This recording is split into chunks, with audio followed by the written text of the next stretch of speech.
एक गीत है जिसका टाइटल है घर, उजला ही उजला शहर होगा जिसमें हम तुम बनाएंगे घर, दोनों रहेंगे कबूतर से ना होगा बाजों का डर। Very happy.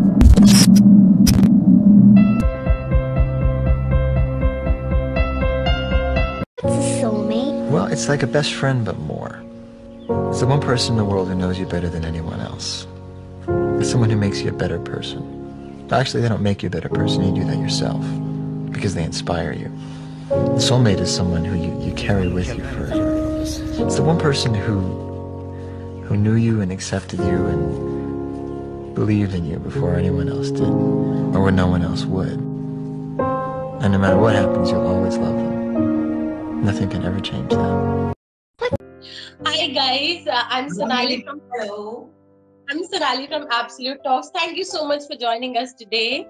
And thank you so much, Sonali. We are very happy to be on this platform. The kind of work Absolute Talk is doing, I've checked it out.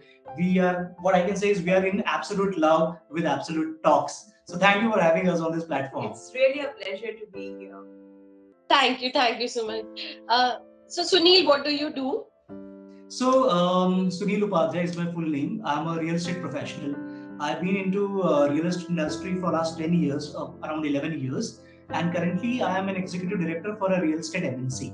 And other than that, I'm also a creative person. So I do voice acting for a lot of projects, and I'm a poet. So I do a lot of poetry thing. Great. And Sushmita? So yes, I am Sushmita and I'm a teacher. That's what my background is. I love my profession a lot. He is a varied personality, but I'm not that varied. But yeah, I'm confined to teaching and really love that. But excellent. See what now how we notice you guys are a perfect Insta couple. You guys are way too cute, you know. But guys, आप लोग क्या understand arranged marriage थी 4 साल हो गए हैं. How is it going? Because arrange marriage को लेके आजकल के यूथ में ना थोड़ा वो रखा है कि अरेंज मैरिज ये तो ऐसी होती है.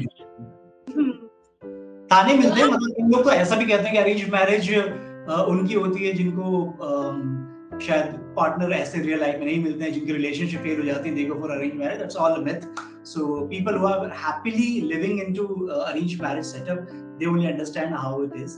So हम लोग तो बहुत खुश हैं. हमारी शादी कैसी चल रही है? I'll let ma'am speak about that. Yeah, definitely. मतलब हम actually थोड़ा बहुत तो हर जगह ही होता है. That is what there in our relationship also. But yes, overall we are happy with each other. We are so comfortable with each other, and that's, I guess, what makes a happy marriage.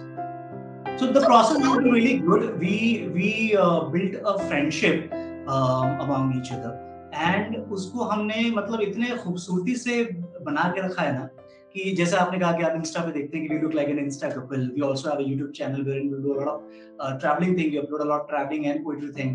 So in my poetry, मेरी प्रेरणा जो है हर poem की वो सुष्मिता है. आप अगर देखें कुछ खूबसूरत वीडियोस अगर मैंने बनाई हैं, तो उसकी फीचर जो है वो सुष्मिता है. तो कहीं ना कहीं हमने अपनी सारी जिंदगी की जो खूबसूरत चीजें हैं उसको एक दूसरे के साथ में जोड़ के रखा हुआ है, और इसलिए हमारी फ्रेंडशिप चली आ रही है. और मैरिड कपल से पहले हम एक फ्रेंड हैं, बहुत अच्छे फ्रेंड हैं, और इसलिए हमारी जो शादीशुदा जिंदगी है, जो हमारी मैरिज है, वो फ्रेंडशिप के प्लेटफॉर्म पर चल रही है बहुत खूबसूरती से. एक्सीलेंट. तो आप लोग जब पहली बार मिले होगे अरेंज सेटअप में, तो ऐसी क्या चीज एक दूसरे की अच्छी लगी जो लगा कि नहीं यहाँ तो ये अपने लिए अच्छा लग रहा है? ऐसा मेरी बात में अगर बताऊं तो मेरे ख्याल से हम लोग मिले थे जब हमारी फोन पे काफी बात हो गई थी. We used to talk a lot, और फोन पे आपको ये पता चल जाता है कि इंसान आपके लिए कैसा है. थोड़ा एक कम्युनिकेशन बिल्ड हो जाती है. Communication is the first aspect of building a relationship. So when we communicated, I remember when I spoke with her for the first time, it was the first call. It was around 2.5 hours long communication. We spoke like about everything and we directly hit there. और उसके बाद जब 10 दिन गुजरे तब हमने plan किया हम मिलेंगे और आगे की कहानी बताएंगे आपको. For me, it was like, see, when you are going into arranged marriage setup, so you meet different people, you talk to different people. But when the very first time मैंने इनसे बात की, मेरा जो comfort था, that was like 10 on 10. So when you are like, हमने सिर्फ बात की थी फोन पे, और फोन पे जब आप एक दूसरे के साथ इतना कंफर्टेबल हो, सो मुझे एक चीज था अंदर से कि sometimes हो सकता है ना, a person is pretentious on phone but not on face to face, but वो सारी चीजें फेस टू फेस मिलने के बाद भी एकदम मेल्ट डाउन हो गई, और हमने बहुत अच्छे से जेलअप किया। कंफर्ट बहुत इम्पोर्टेंट था मेरे लिए, because you are a girl, you have to leave your house, come to a different place, set your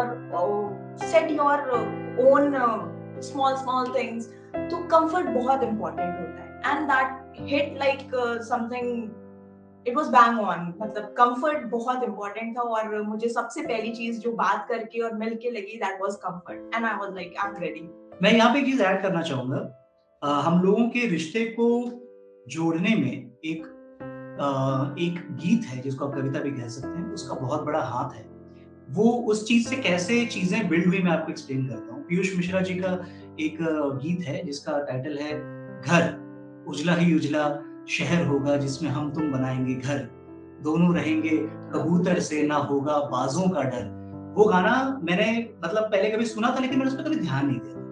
When we spoke, she sent me that song. She said कि hear this song, I love this song. और थोड़ा जब हमारा एक communication build हुआ, and she said कि when I was listening to the song, I imagined both of us being part of the song. When I heard the song, it was on the loop for around 12-15 times, and that song connected us very strongly. तो मुझे ये चीज महसूस हुई कि I am a poet. तो कविताओं से, शब्दों से, अल्फाजों से जैसे हम जुड़ते हैं, हम अपनी रूह तक को जोड़ देते हैं, वही चीज इनके अंदर है। और वो एक चीज, एक माध्यम ऐसा बना जिसने हम दोनों को बहुत स्ट्रांगली जोड़ा।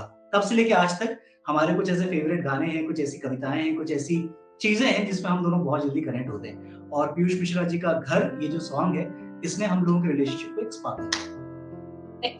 Excellent guys, it's so nice. एक मेरे मन में सवाल आ रहा है कि आप लोग दोनों की इंडस्ट्री कम्प्लीटली अलग है, तो आई अंडरस्टैंड थोड़ी हॉबीज भी अलग है, आप लोग के मे बी लाइक्स भी अलग होंगे। तो जितने लोग हमारे पास आते हैं कहते हैं यार हमारे तो कुछ मिलता ही नहीं है साथ में, तो हमारी कैसे लाइफ चलेगी? इस बारे में आपका क्या विचार है? आप लोग क्या सोचते हैं कि एक अच्छी लाइफ चलाने के लिए दोनों की हॉबीज सेम होना जरूरी है, या फिर चला सकते हैं? नहीं, बिल्कुल नहीं। ऐसा कभी इम्पोर्टेंट नहीं है कि हमारी हॉबीज सेम हो। हम दो डिफरेंट पर्सनालिटीज हैं, और ऑब्वियसली जब दो डिफरेंट पर्सनालिटीज होंगे तो उनकी हॉबीज, उनकी लाइक्स, डिसलाइक्स सब अलग होगी। But sometimes you have to make efforts for the other person. I make efforts for him. कभी-कभी ऐसा होता है कि he likes some particular web series or something to watch, मुझे नहीं पसंद है, but ठीक है, for sometimes it's just like a matter of half an hour or 1 hour. So जब आप ऐसे indulgence के साथ एक दूसरे के साथ जेलअप करते हो तो चीजें अपने आप इजी हो जाती है। हमें ऐसा नहीं होता कि हमारी लाइक्स सेम है, बट समटाइम्स जो चीज मुझे पसंद है, Sunil sits with me, does with me. उनको जो चीज पसंद है मैं उनके साथ बैठ के वो करती हूँ। तो ऐसे हम लाइक एक कॉमन प्लेटफॉर्म पे या एक प्रॉपर बैलेंस बना सकते हैं। एक और चीज इसमें होती है कि एक रिश्ते में कुछ चीजें ऐसी जरूर होंगी जो हम दोनों को पसंद होंगी, हम दोनों उस पे कनेक्ट करेंगे, और जरूर कुछ चीजें ऐसी होंगी जो जिसपे हम दोनों एक दूसरे से डिफरेंशिएट करेंगे। तो उनकी हॉबीज कुछ अलग होंगी, मेरी हॉबीज कुछ अलग होंगी, लेकिन मेरी कुछ लाइक्स ऐसी होंगी जो उनकी भी लाइक्स सेम होंगी। तो ये बैलेंस बराबर से बनाता है, मेरे ख्याल से हर रिश्ते में ही होता है। कोई दो इंडिविजुअल ऐसे नहीं है जिनकी सारी की सारी आदतें या तो सेम है या सारी की सारी पसंदीदा चीजें अलग हैं।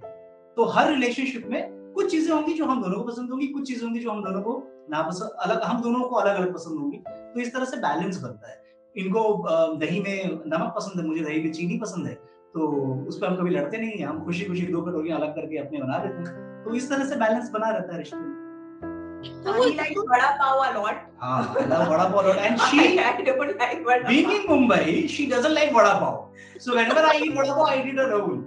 उनको समोसे पसंद है, हालांकि उनको यहाँ के समोसे भी पसंद नहीं है, उनको इलाहाबाद के समोसे पसंद है। She belongs from Allahabad. So that's how it is. We keep it healthy and happy and balanced. झगड़े तो होते होंगे ना, कभी-कभी बहुत बड़ा झगड़ा भी हो जाता होगा, फिर क्या करते हैं आप लोग? मेरे ख्याल से हमारा बहुत बड़ा झगड़ा शायद एक बार या 2 बार हुआ होगा, और उसके बाद जो छोटी-छोटी डिसएग्रीमेंट्स होती हैं, जो एक दूसरे की चीजों से किसी चीज से अग्री नहीं करने वाली बात होती है, बस वो चीजें बहुत हुई हैं। और जो तरीका बड़े आर्गुमेंट से बाहर निकलने का होता है, वही तरीका छोटे डिसएग्रीमेंट से बाहर निकलने का भी होता है मेरे ख्याल से। If you if you would have been in Mumbai, I would have called you to my home and I would have shown you. We have created this house together. We have made this house as our nest because वो जो घर गाना था जिसने हम लोगों को inspire किया, तो हमने उसी तरह से इस घर को बनाया है। If you come to our bedroom, you will see there is a wall wherein हमारी शादी की पोर्ट्रेट बहुत बड़ी सी हमने लगाई हुई है, और उसके बैंक ऑपोजिट वॉल पे there is a quote which says all you need is love.